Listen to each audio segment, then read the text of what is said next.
కలియుగంలో మీరు ఏం చెయ్యండి, ఏం చెయ్యకపోండి, ఒకవేళ భగవంతుని నామములు చెప్పేటప్పుడు ఉచ్చారణ దోషం వచ్చినా కూడా అవి కాపాడతాయి. అందుకే అపశబ్దంబుల కూడియున్ హరిచరిత్రాలాపనముల్ సర్వపాప పరిత్యాగము చేయు కావున హరిన్ భావించుచున్ పాడుచున్ జపముల్ చేయుచు వినులన్ వినుచు అశ్రాంతంబు కీర్తించుచున్ తపసుల్ సాధులు ధన్యులౌదురు కదా తత్వజ్ఞ చింతింపుమా అంటాడు నారదుడు వ్యాస భగవానుడితో మాట్లాడుతూ. అసలు కలియుగంలో తరించడానికి మార్గం ఏమిటో నీకు తెలీదా వ్యాస భగవానుడా? అపశబ్దంబుల కూడియున్, మాట్లాడుతున్నప్పుడు ఉచ్చారణ దోషం వచ్చినా అది భగవన్నామమైతే మాత్రం మనిషిని కాపాడేస్తుంది. అందుకే బిడ్డ పేరు పెట్టి పిలిచిననైన విశ్రామ కేళినైన పద్య గద్య గీత భావార్థములనైన కమలనయను తలుప కలుషహరము. బిడ్డకి భగవంతుడి పేరు పెట్టుకుని బిడ్డని పిలవడం కోసం పిలిచినా సరే, లేదు ఏదో ఆట ఆడుకుంటూ అవతల వాళ్ళకి ఆ పేరు మనకి ఈ పేరు పెట్టుకుని ఏదో ఆడుకుంటూ అవతల పక్షం విశాలాక్షి యువతల పక్షం భ్రమరాంబ పక్షం అనుకుని పిలుచుకున్నా, లేదు పద్యంలోనో గద్యలోనో గీతంలోనో ఆ పేర్లు పలికిన అవి చివరికి ఏం చేస్తాయంటే పాపములను పోగొట్టి భగవంతుని వైపుకి తీసుకెళ్ళిపోతాయి. ఎందుకంటే నామమునకున్న శక్తిని నామిని తీసుకొస్తుంది. నేను ఇప్పుడు ప్రవచనం చేస్తుంటే ఎవరో సభలో మధ్యలో లేచి అకస్మాత్తుగా కోటేశ్వరారో అని పెద్ద కేకేశాడు అనుకోండి, నేను చటుక్కునడు చూస్తాను. ఎందుకని అంటే నా పేరు పలికితే నేను అటువైపుకి తిరుగుతాను. నామిని నామము లాగుతుంది, అది దాని శక్తి. మీరు తెలిసి కానీ తెలియక కానీ భగవన్ నామములను ప్రాతకాలంలో పలికారనుకోండి, మల్లికార్జునుడి దృష్టి మీ వైపుకి తిరుగుతుంది, భ్రమరాంబ దృష్టి మీ వైపు తిరుగుతుంది. ఇంకేం కావాలి? అది సాధారణ ప్రయోజనం. మీకు తెలిసినా తెలియకపోయినా ఓసారి అలా అంటే చాలు. అందుకే శ్రీశైల సుప్రభాతానికి ఉన్న గొప్పతనం ఏమిటంటే నామముల యొక్క ప్రస్తావన చాలా ఎక్కువగా ఉంటుంది. ప్రకృతి సంబంధమైనటువంటి విశేషములు ఇంచుమించు లేవనే చెప్పవలసి ఉంటుంది. అందువలన అందులో మీరు ఏ ఒక్క పాదం పలికినా, ఒక నామం పలికిన, ఒక శ్లోకం పలికిన అది కాపాడి తీరుతుంది. అందున ప్రభాతకాలం బ్రాహ్మీ ముహూర్తం కాబట్టి. అందుకే శంభో సురేంద్రనుత శంకర శూలపాణి చంద్రావతంశ శివ శర్వ పినాకపాణి గంగాధర క్రతుపతే గరుడధ్వజాప్త శ్రీమల్లికార్జున విభో తవ సుప్రభాతం. 11 నామములు చెప్పారు ఇందులో. 11 నామములు ముందు చెప్పడం ఎందుకు అంటే, మొట్టమొదట 11 నామాలతో మొదలు పెట్టడం ఎందుకు అంటే, శివుడు ఏకాదశ రుద్రస్వరూపంగా ఉంటాడు. అందుకని 11 నామాలున్న శ్లోకాన్ని మొదటికి తీసుకొచ్చారు. శ్రీశైల సుప్రభాత కూర్పుకున్నటువంటి అందం అది. అందులో మొట్టమొదట చెప్పినటువంటి నామమే శంభో అని మొదలుపెట్టారు. నిన్నటి రోజున మీకు నేను చెప్పాను, శంభావయతీతి ఇది శంభు. సుఖము ఒక భావన. ఎందుకనంటే ఒకడికి ఉంటే సుఖం, ఒకడికి లేకపోతే సుఖం. నేను ఎందుకంటున్నానంటే ఈ మాట, ఒకడు డబ్బు ఉందనుకోండి సంతోషిస్తాడు, ఒకడు డబ్బు లేదనుకోండి సంతోషిస్తాడు. అలా కూడా ఉంటారండి అంటే ఉంటారు. కుచేలుడు కృష్ణుడి దగ్గరికి వెళ్ళి రూపాయి అడగలేదు, ఆయన ఇవ్వలేదు. ఆయన తిరిగి వచ్చేస్తున్నాడు. ఆయనకి మధ్యలో గుర్తొచ్చింది, నాకు కృష్ణుడు ఏమి ఇవ్వలేదు. గుర్తొచ్చిన తర్వాత ఆయన ఒక్క క్షణం ఆలోచించాడు, ఇంత ఉన్నవాడు నాకేమి ఇవ్వలేదు ఏమిటి అని. అప్పుడు అనుకున్నాడు, ఓహో ధనాన్ని పొందితే రేపొద్దున్న భగవంతుణ్ణి విస్మరిస్తాడు, పాడైపోతాడని కృష్ణుడు నాకు ఇవ్వకుండా కాపాడాడనమాట అని ఎగిరి గంతులేసి ఇంటికి వెళ్ళిపోయాడు. సరే తర్వాత అవన్నీ భగవంతులవి ఇచ్చాడు, అయినా ఆయన దాంతో తాదాత్మ్యత చెందలేదు. ఒక్కొక్కడికి ఉన్నది సుఖం, ఒక్కొక్కడికి లేనిది సుఖం. సుఖము ఖచ్చితముగా ఇదే సుఖము అని చెప్పడం సాధ్యం కాదు. ఒకడికి వంకాయ కూర సుఖం, ఒకడికి వంకాయ కూర చూస్తే వాంతి వస్తుంది. అప్పుడు వంకాయ కూర సుఖం అని చెప్పడానికి ఏమి ఉండదు, అది మనసు యొక్క స్థితిని బట్టి ఉంటుంది. అందుకే సుఖ దుఃఖ ఈ రెండింటిలో కూడా ఖ అలాగే ఉంటుంది. ఖ అంటే ఆకాశం. ఆకాశం మబ్బట్టిందంటాడు, ఆకాశానికి మబ్బులేం పట్టవు, మబ్బులు లేవు ఇప్పుడు ఆకాశంలో అంటాడు. మనసు బాగుందనుకోండి, ఖ ఆకాశానికి సు, ఆకాశానికి దు. అలాగే మనసు దాని ఎందు సంతోషించింది అనుకోండి సుఖ, మనసు దాని ఎందు సంతోషించలేదనుకోండి దుఃఖ. కాబట్టి కా మాత్రం నిజానికి అంతే, దానిలో మార్పు లేదు, భావనలో మార్పు అంతే. ఒక్కొక్కడికి ఏం చెప్తాం, రామదాసు గారిని కారాగారంలో పెట్టి కొరడాలు పెట్టి కొట్టి క్షరాన్నం పెట్టారు, అర్ధచేరు బియ్యంలో చేరు ఉప్పు పోసి ఇచ్చారు వండుకు తినమని. ఆయన వండుకుని రామచంద్రమూర్తికి నైవేద్యం పెట్టాడు, అది క్షీరాన్నం అయింది. ఆయన చరిత్ర శాశ్వతమైంది. ఎవరు చెప్పగలరు? ఆయనకి అది సంతోషంగా ఉంది. ఎందుకంటే పోన్లే మళ్ళీ భద్రాచలం పెడితే ఉద్యోగం వ్యవహారం హాయిగా ఇక్కడ దెబ్బలు తింటే తిన్నాను కానీ రామనామ సంకీర్తనం కన్నా ఇంకా నాకేం కావాలన్నాడు. ఆయన అందులో సంతోషం పొందాడు మహానుభావుడు. కాబట్టి ఎవరికి ఎటువంటి సుఖము కలిగితే వాళ్ళు అభ్యున్నతిలోకి వస్తారో అటువంటి సుఖమును వారికి ఇవ్వగలిగిన వాడు శంభో. దాని హద్దులు నిన్న నేను మీతో మనవి చేసి ఉన్నాను. లౌకిక సుఖము, పారలౌకిక సుఖము, వైరాగ్య సుఖము, మోక్ష సుఖము వరకు ఇవ్వగలిగినవాడు. ఆ హద్దు ఇవ్వడంలో ఇది చేస్తే ఇస్తానని ఆయన అనడం, అలా అనకుండా ఉండడం శివుడి గొప్పతనం. ఏమయా నీకు నేను ఇక్కడ ఇది ఇవ్వాలంటే, ఏదో మీ అబ్బాయికి ఉద్యోగం ఇవ్వాలంటే ఇది చెయ్యి అని పైన ధరల పట్టి ఉన్నట్టే ఉండవు ఆయన దగ్గర. నిజానికి ఆయన ఇది చేస్తే ఉద్యోగం ఇస్తా, ఇది చేస్తే స్వర్గం ఇస్తా, ఇది చేస్తే వైరాగ్యం ఇస్తా, ఇది చేస్తే మోక్షం ఇస్తా అని ఆయన ఏమనడం. అలా అనడు కాబట్టి ఆయనకి అసుతోషుడని పేరు. ఆయన నిజానికి దేనికి సంతోషిస్తాడంటే నీ మనస్సుతో నువ్వు ఆయన వైభవాన్ని ఎంత బాగా పట్టుకుంటున్నావన్న దానికి సంతోషిస్తాడు. బాహ్యక్రతువుకి మనసు లేనప్పుడు సంతోషించే అమాయకుడేం కాదు.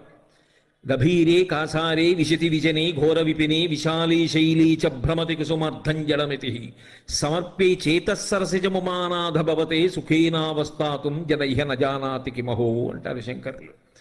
అందుకే శంభో ఆ ఒక్క నామం చాలదా సుప్రభాతంలో? శంభో తర్వాత శ్లోకం మర్చిపోయాడు, ఏమీ ఇబ్బంది లేదు, చాలు. ఏకశబ్ద సమ్యజ్ఞాత సృష్టప్రయుక్త స్వర్గే లోకే కామదుద్భవతి.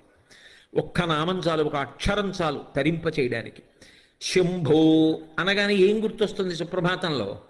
నిన్న రాత్రి నిద్రపోవడం కోసం నువ్వు గది చల్లగా ఉండడానికి ఒక పరికరాన్ని ఏర్పాటు చేసుకున్నావేమో, మెత్తటి పరిపెట్టుకున్నావేమో, తలగడ తల కింద పెట్టుకున్నావేమో, మెత్తటి దుప్పటి కప్పుకున్నావేమో, ఒక పక్కకి తిరిగి పడుకున్నావేమో, చెమట వాసన తగలకుండా అంగరాగములు అలదకున్నావేమో, నిద్ర రావడం నీ చేతిలో లేదు.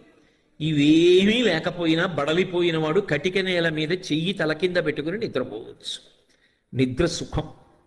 ఆ నిద్ర అన్న సుఖం ఇవ్వడానికి ఏం చేస్తే ఆయన ఇస్తున్నాడు? మనం ఏం చేస్తే ఇవ్వలేదు ఆయన. అసుతోషుడు. అసుతోషుడు అంటే నువ్వు మనస్ఫూర్తిగా ఇంత చేసిన ఆయన పరమ సంతోషాన్ని పొందుతాడు. మనసు పెట్టకుండా ఇదంతా నేనే చేశానని ఎవడంటాడో వాడిని చూస్తే అసహించుకుంటాడు. నువ్వెవడెవరా చేయడానికి నాకని. అందుకే శంభో సురేంద్రనుత. ఆయన కీర్తింపబడేది ఎవరి చేత అంటే దేవేంద్రాదులు కీర్తన చేస్తుంటారు. ఎందుకని అంటే వాళ్ళ వాళ్ళ లోకములలో శాంతి భద్రతలు, రాక్షసుల వలన దాడి లేకపోవడం, ఆయన పదవి యందు ఊంచుకుని పరిపాలన నిర్వహించడం కూడా ఎవరి మీద ఆధారపడతాయంటే శివానుగ్రహం మీద ఆధారపడతాయి.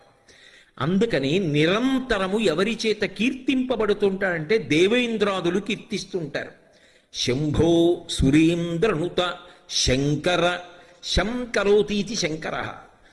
శుభములను చెయ్యడం తప్ప అన్యమైన విషయం అసలు ఆయన దృష్టిలో ఉండనే ఉండదు.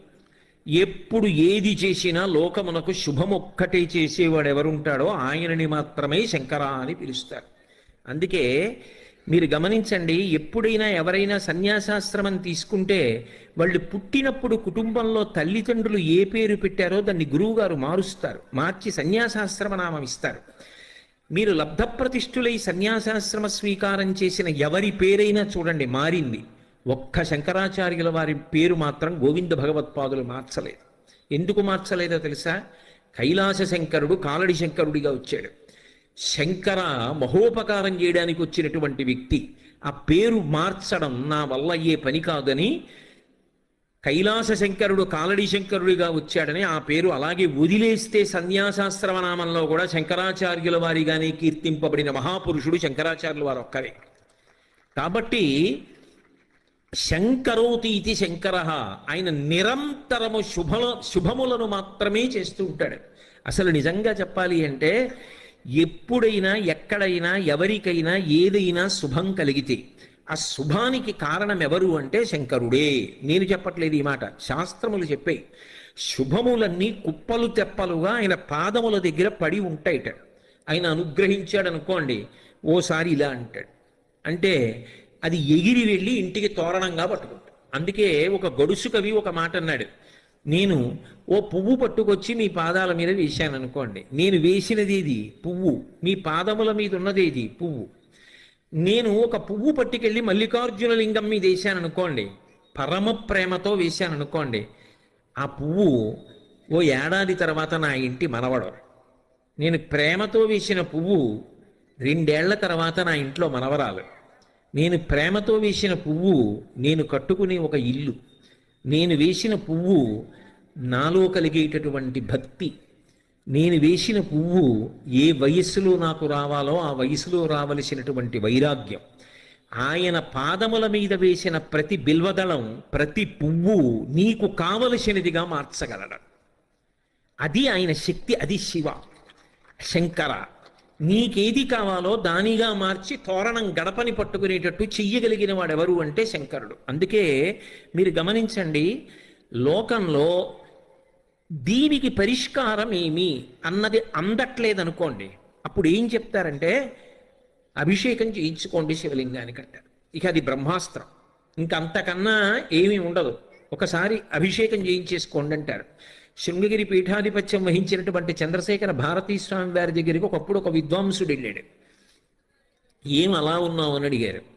నా భార్య ఆరోగ్యం బాగుండట్లేదు, వైద్యులు వచ్చి వైద్యం చేసినా ఆమెకి తగ్గకపోగా రోజు రోజుకి ఆరోగ్యం క్షీణిస్తోంది, మీ పాదముల మీద నమ్మకంతో శృంగేరి వచ్చానన్నారు. ఆయన అన్నారు, ఎదుర్వేదం చదువుకున్నావు కదా, నీకు రుద్రాధ్యాయం వచ్చు కదా, రోజు ఎందుకు నువ్వు రుద్రం పారాయణ చేయలేదు అన్నారు. రుద్రం పారాయణ చేస్తే తగ్గుతుందా అన్నారు. పారాయణ చేసి నీ భార్యకి తీర్థమి తగ్గుతుంది, దాన్ని మించిన పరిష్కారం లేదు అన్నారు. ఎలా? నేను మళ్ళీ ఇంటికి వెళ్ళే వరకు నా భార్య ఉంటుందని నమ్మకం లేదు, జగద్గురువుల పాదం మీద నమ్మకంతో వచ్చేసాను, ఏం చెయ్యనన్నాడు.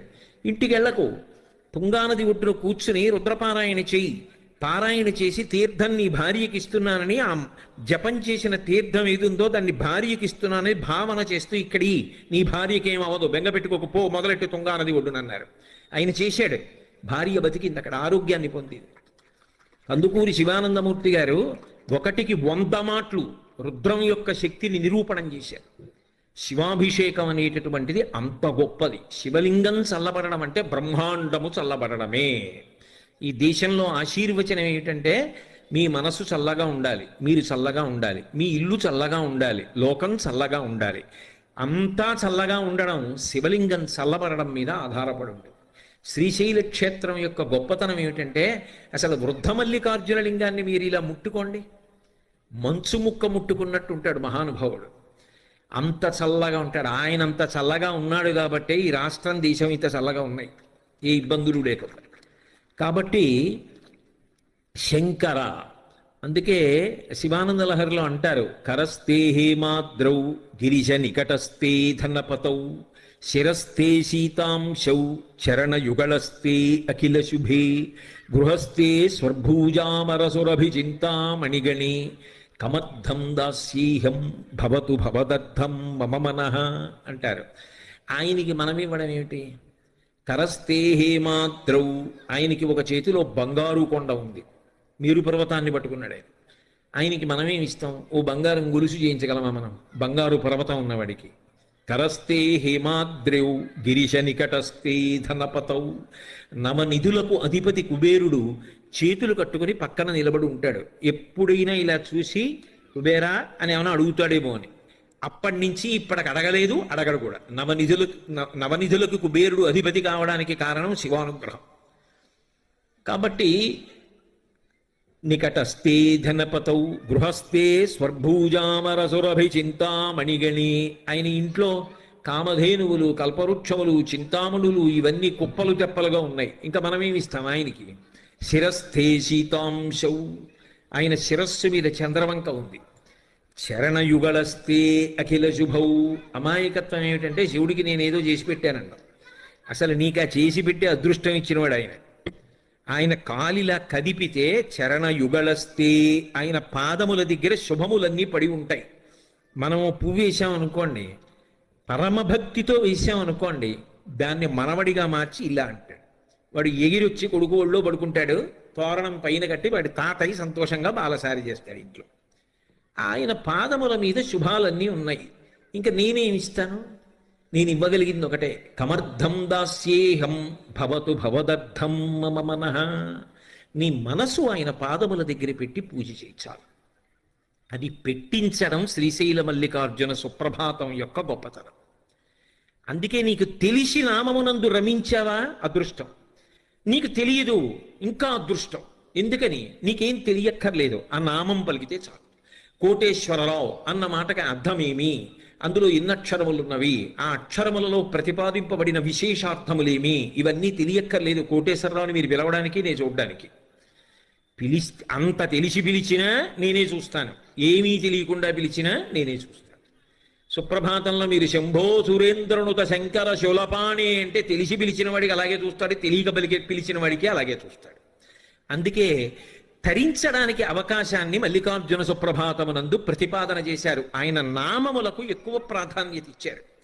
శంభో సురేంద్రనుత శంకర శూలపాణి, చేతిలో త్రిశూలం పట్టుకుని ఉంటాడు.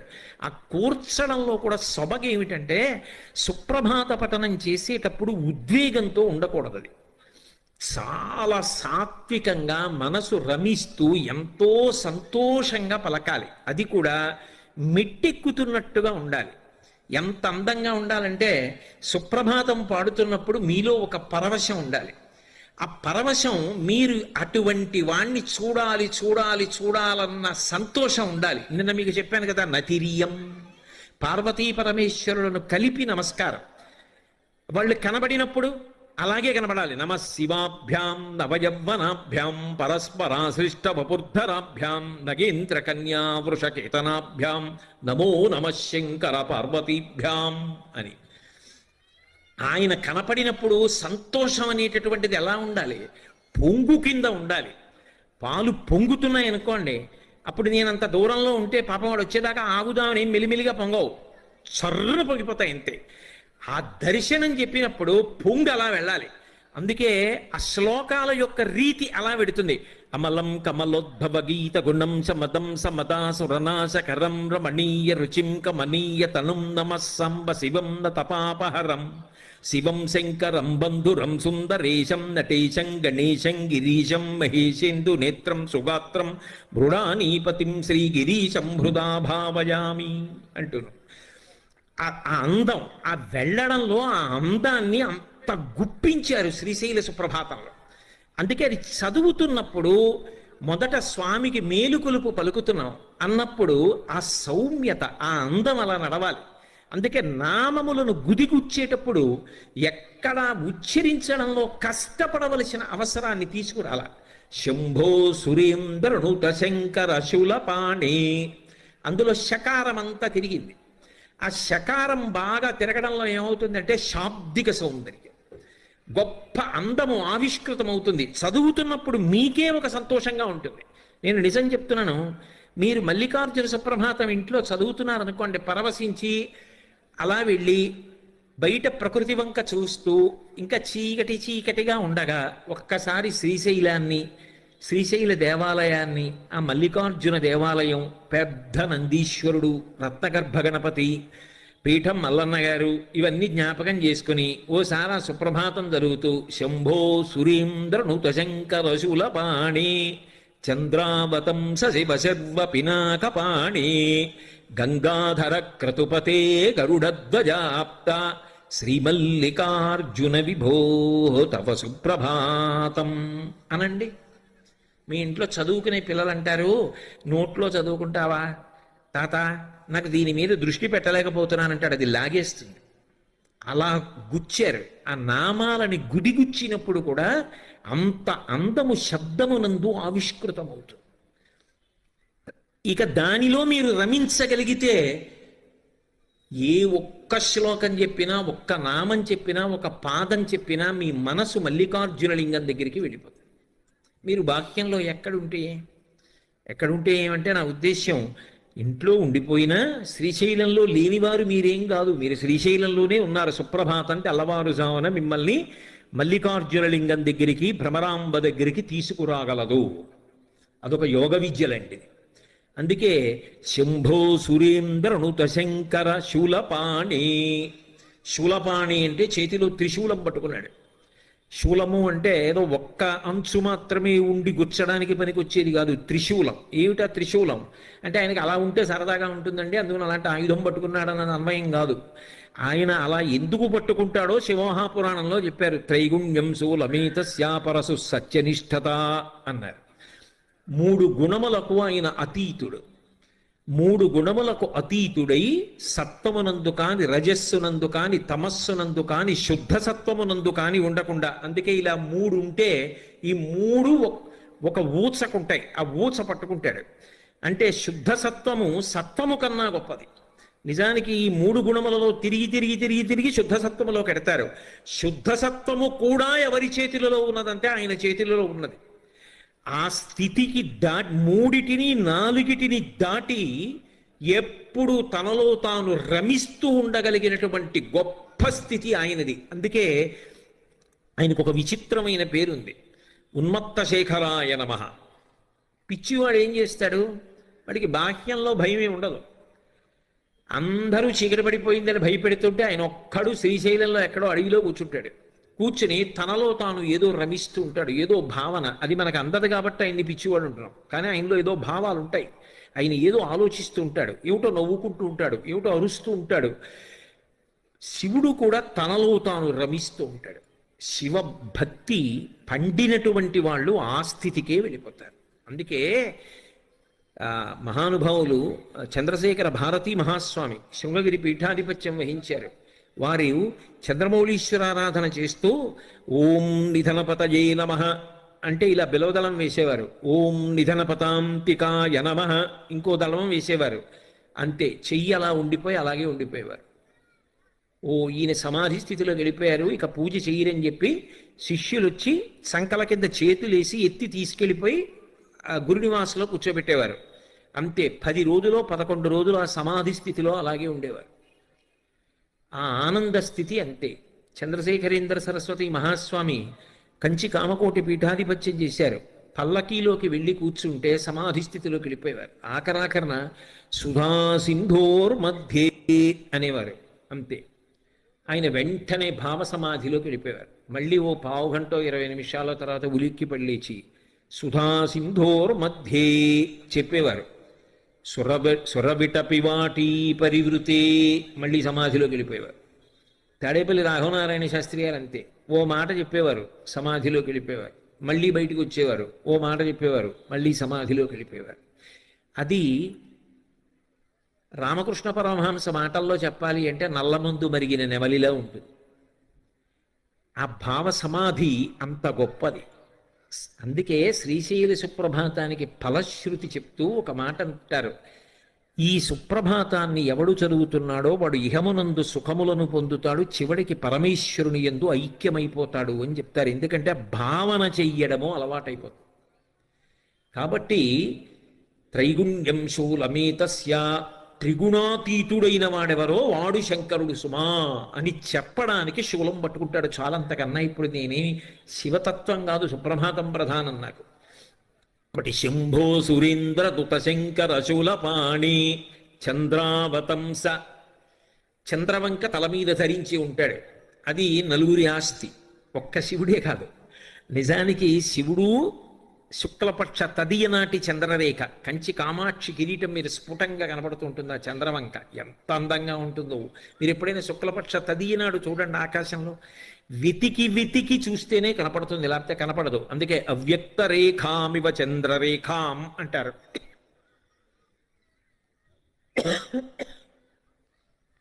తదియనాటి చంద్రరేఖ శుక్లపక్షంలో ఎలా ఉంటుందో అటువంటి చంద్రరేఖ పరమశివుని యొక్క కిరీటం మీద ఉంటుంది. అదే అమ్మవారి కిరీటం మీద ఉంటుంది, అదే వినాయకుడి కిరీటం మీద ఉంటుంది, అదే సరస్వతీదేవి కిరీటం మీద ఉంటుంది.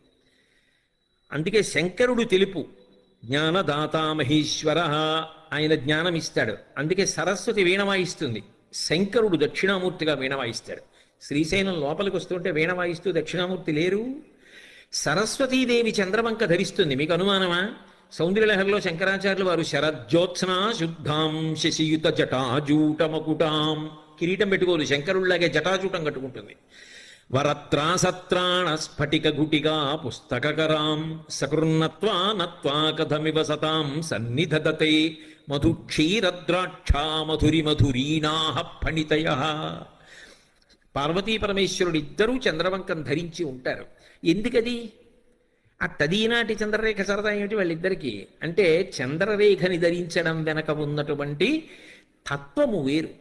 ఎందుకు ధరిస్తారంటే, వాళ్ళు కాలాతీతులు సుమా అని చెప్పడం కోసం చంద్రవంక పెట్టుకుంటారు.